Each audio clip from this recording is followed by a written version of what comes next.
There in the background, beautiful tune with the horns. They are trumpets, not too bad.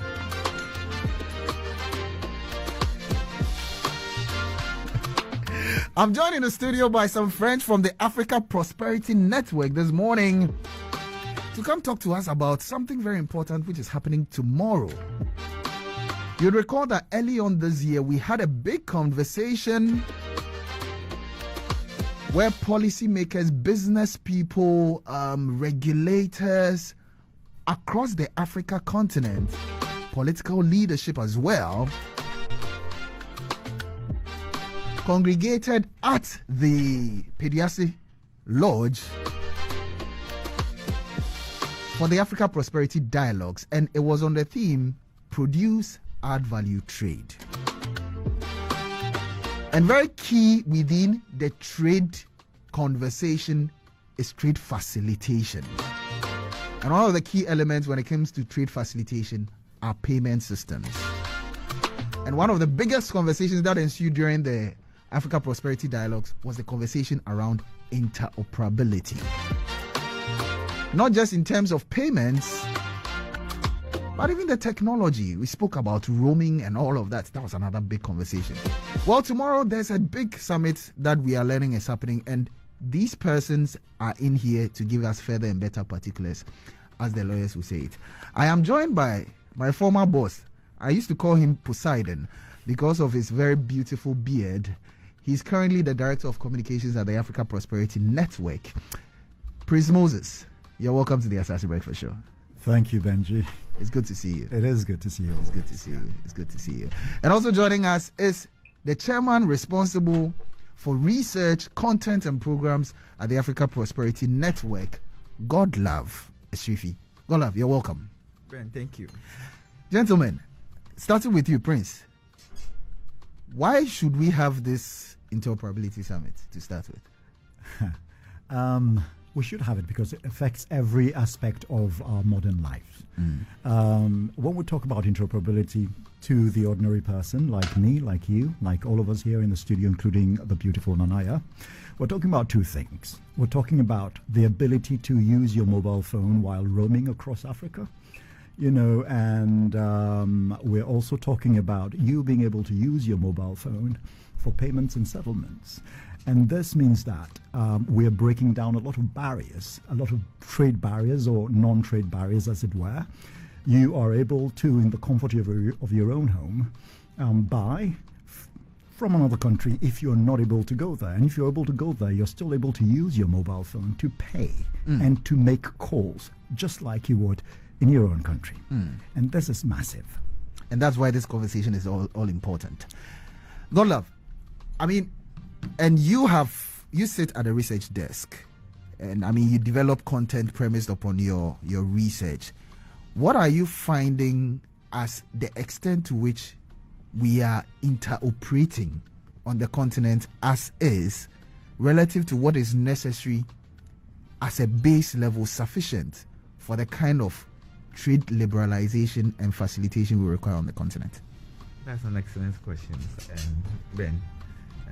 Before I begin, I would like to thank you for the opportunity. I would like to also say a very good morning to your cherished listeners.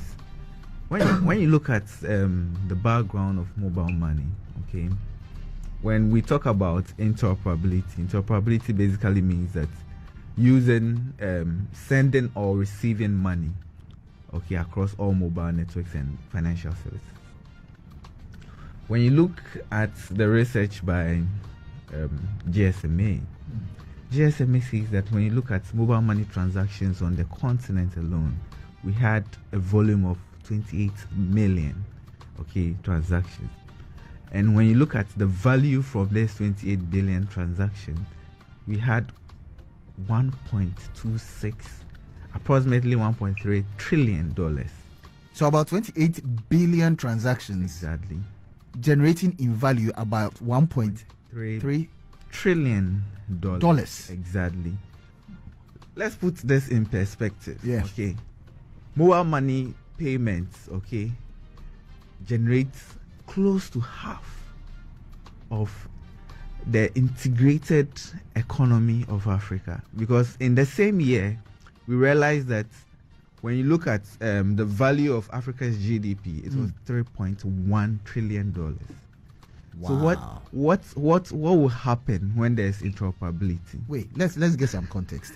Good. 1.3 trillion in value when it comes to mobile money. Exactly. Without interoperability. Exactly. And mobile money, as a percentage of all payment settlement systems, contribute about half. Exactly. So when we are looking at checks, we are looking at SWIFT, we are looking at all of those payment systems, and mobile money alone is about 50%. So what I'm trying to say is that this is not included even in the GDP of the African continent. Okay. So suppose it is, then you could see how value it will bring on our continent. You get it? Because when you look at the combined GDP, we are making over 3.1 trillion. Okay, so mobile money alone, if you look at percentage wise, it's close to 50% of our GDP. Wow. In terms of all settlements. Exactly. This makes this even more crucial, because then and one of the words that I learned and became very commonplace during the Africa Prosperity Dialogues was leapfrog. If we're able to then better interoperate, then there are the synergistic benefits, which becomes even a lot more. Absolutely, Benji. Look, so we're looking at how we leapfrogged when telephony was introduced in Africa, right? It was massive. Everyone around the globe was talking about it. And now we're looking at interoperability and mobile transactions. And Africa represents 70% of global mobile money transactions. And with the 70%, only 5 to 7% of Africans do mobile money transactions. Just 5 to 7%. So you can imagine the scale at which this continent can grow. Wait. You're saying of the entire African population, just about 5 to 7%, yes, use mobile money? Yes. And of this, 45% of SMEs trade digitally every day. So it means that we have more SMEs using mobile money than individuals, as it were, when you look at it like that. Yeah, and really, come to think about it, it is culturally fit, given how we operate here. I mean, we don't want to go and walk and go to the bank. We are not interested. And I mean, the technology required to is not as sophisticated. It's just a USSD platform, right? Exactly. So you could see that to even deepen financial inclusion, okay, mobile money is a game changer. Yes. Okay, mobile money is the mode that we can use to even facilitate intra-Africa trade. Wow. And that is the purpose for the symposium. Beautiful. What are the details of it? Where is it happening? Who is coming? Who is invited? How does one get to be part of this? So, interoperability, before we go into that, has a lot of moving parts. Yeah. You know, it has data security, and that's something that we have to look at. And so we're looking at our national security agencies or authorities. We're looking at the national communication authorities, communications with an S. Yeah. Those are systems, authorities. And these are the ones who are the regulatory bodies when it comes to, you know, how we use our communication systems, right? And then we have our central banks. They regulate payment systems. Yeah, absolutely. And so they're also coming. And we've got the SMEs who are going to be using it because the players. Yes, 80% of Africa's GDP is, let's just say, powered, as it were, through the SMEs. Yeah. We've got fintechs, we've got commercial banks, and so we've got several moving parts. And these are the groups and subgroups we're bringing together to the Interoperability Symposium. Yeah. So that's where is it going to be? I think should be able to tell you that. Maybe before that. So it means all the parts, regulation,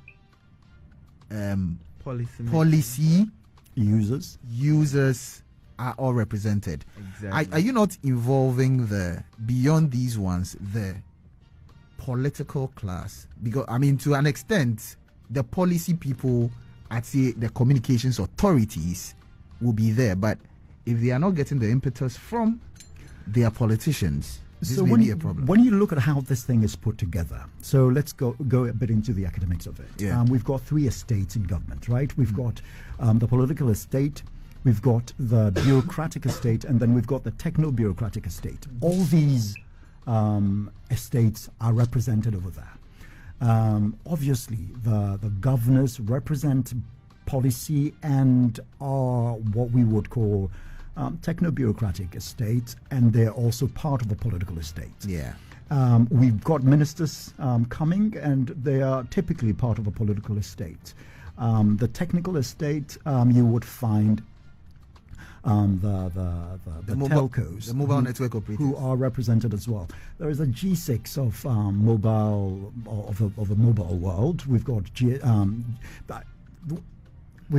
GSMA and Smart Africa as major associations, and then we've got MTN, Telecel, Airtel, we've got Safaricom, and quite a number of them. I think we also have Orange.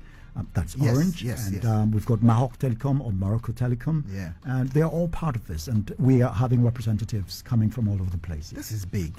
It's like everybody is coming. Exactly. Everybody is coming. And to add to what Prince said, a study in East Africa recommended that, I think if you look at the demand and supply metrics, we have it. The only thing missing now is the political will. So if our politicians, come on board, accept the fact, then that means that mobile interoperability across the continent can be seamless. Because once they buy in and they believe in what we want to do as a unified state through the AFCFTA, the cloud protocol, it's going to help us trade seamlessly. It's going to even facilitate the AU agenda of the Africa we want. So if you look at where this program is going to be held, it's going to be held on Friday, 5th July at the Labadi Beach Resort. Okay. Basically, when you started, you made mention of our APD 2024. Yeah.